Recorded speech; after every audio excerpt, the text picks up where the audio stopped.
আসসালামু আলাইকুম, সবাই কেমন আছেন? আশা করি সবাই ভালোই আছেন।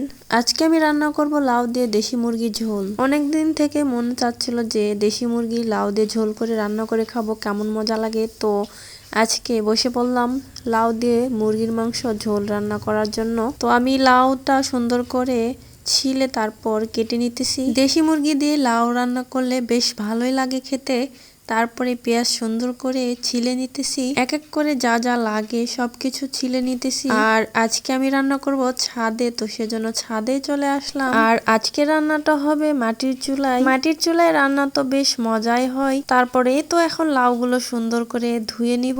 এখন তো শীত পড়ে গেছে, তো ছাদের উপরে রোদ্রে বসে রান্না করলে বেশ ভালোই লাগে। এই তো লাউগুলো আমার সুন্দর করে ধুয়ে নেওয়া শেষ।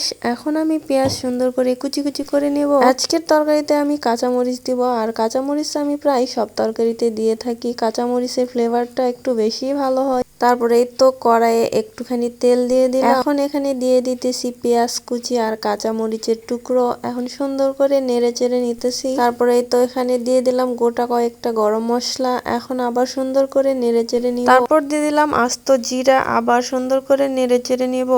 তারপরে এখানে দিয়ে দিলাম পরিমাণ মতো লবণ, হলুদ, গুঁড়া মরিচ, বেটে রাখা আদা রসুন বাটা। এখন এই মশলাগুলো কষিয়ে নিব, তো সেজন্য এখানে একটুখানি পানি দিয়ে দিলাম। তারপর ঢাকনা দিয়ে ঢেকে দিলাম। ঢাকনাটা উঠিয়ে এই তো দেখলাম মশলাটা সুন্দর মতো কষিয়ে আসছে। এখন এখানে দিয়ে দিলাম কেটে রাখা সেই দেশি মুরগি। আর এই মুরগিটা একদম কচি ছিল, সেজন্য খেতেও খুব ভালোই লাগবে। এই তো এখন আমি এই মুরগির মাংসটা সুন্দর করে কষিয়ে নিতেছি। কষানো মুরগি দেখে তো আমার মুখে পানি চলে আসছে। তারপরে লাউ দিয়ে দিলাম। আসলে লাউটা যখন দিয়েছিলাম তখন সেই ভিডিও ক্লিপটা নিতে ভুলে গেছিলাম। এখন একসাথে মুরগির মাংস লাউ একটুখানি কষিয়ে নিব, তারপরে এখানে ঝোল দিব। এই তো লাউ আর মুরগির মাংস সুন্দর মতো কষানো হয়ে গেছে। এখন এখানে পানি দিয়ে দিলাম, আবার একটুখানি নেড়ে চেড়ে নিয়ে ঢাকনা দিয়ে ঢেকে দিব।